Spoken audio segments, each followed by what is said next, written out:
Welcome to Love from Lisha for an extra dose of love in your day. Click subscribe and the bell to be notified when new videos go live weekly. Today we'll be talking about how to be authentically you.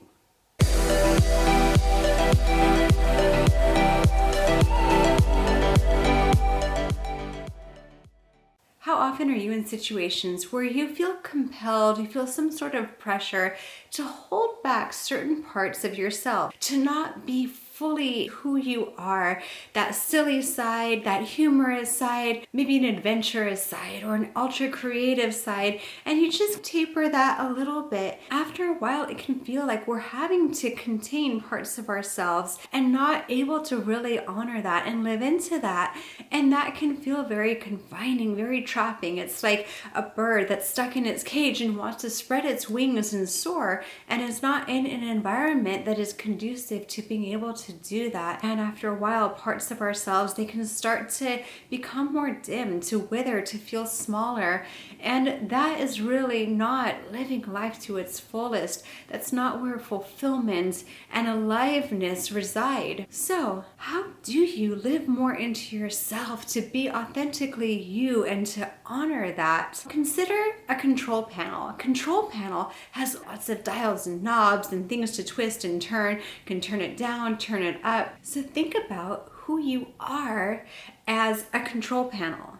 And you have this control panel with all these knobs and dials, and each knob represents a part of you. So let's say there's the humorous side and the creative side, the adventuresome side, serious side, intellectual side. You have a dial for each of those. So in certain contexts, you can choose which dials to turn the volume up on and which ones to turn the volume down on. I challenge you, if you are at a 3 for some of your dials and you want to be at a 6, look at what you can do to dial that up a bit more. An example from my life is I was working for a very conservative company, and dress was very much like the traditional business attire, skirts or suit pants and a blazer or a nice blouse. And I love fashion, and I love being adventuresome with fashion and fashion forward. And there was a part of me that felt like it couldn't really live into that. And sometimes I'd throw in some pinstripes, or I'd go for something that had like a ruffle, a little something extra. But what I honed in on most was shoes. And I would find shoes that would have a splash of color, or maybe a cool print, like a leopard print or something just fun. And that allowed me to live into the fun, fashion forward, more spirited part of me in this super conservative environment. There were some within my firm who did not look favorably on that. And I thought, if they can't see me for who I am and accept that, then that's something that is their issue to contend with and not mine. At the same time, there were those who would say, wow, I love how you have your own sense of style and you have that great balance of being traditional but also having that fashionable element. So are you looking to please other people, or are you looking to really honor yourself and to feel good about who you are and how you are living and showing up? Consider the context, and consider too who you're with. If you're always having this pushback as soon as you try to show up more in who you are, then maybe that's just not an environment that's right for you. And so that is what needs to change. Don't suppress parts of yourself in order to placate others, because you have one life to live, and it's for you to live it as your true, authentic, fabulous self.